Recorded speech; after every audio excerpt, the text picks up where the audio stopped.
بسم اللہ الرحمن الرحیم۔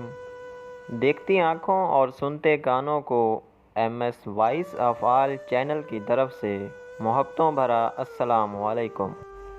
جو تیرے سامنے اوروں کی برائی کرتا ہے وہ اوروں کے سامنے تیری بھی برائی کرتا ہے۔ لوگ تمہاری راہ میں ہمیشہ پتھر پھینکیں گے، اب یہ تم پر ہے کہ تم ان پتھروں سے کیا بناتے ہو، مشکلات کی دیوار یا کامیابی کا پل۔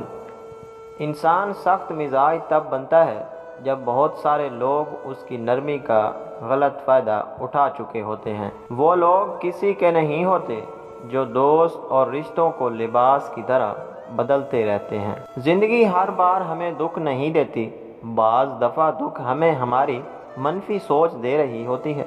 وہ عورت جنت میں جائے گی جو عورت خاوند سے محبت کرنے والی، زیادہ بچے جننے والی، جب اسے غصہ آئے یا اس کے ساتھ برا سلوک ہو، یا جب اس کا خاوند کسی بات پر اس سے ناراض ہو جائے تو وہ اپنے شوہر سے کہے یہ تیرا ہاتھ میرے ہاتھ میں ہے، اس وقت تک چین سے نہیں بیٹھوں گی جب تک آپ راضی نہ ہو جائیں۔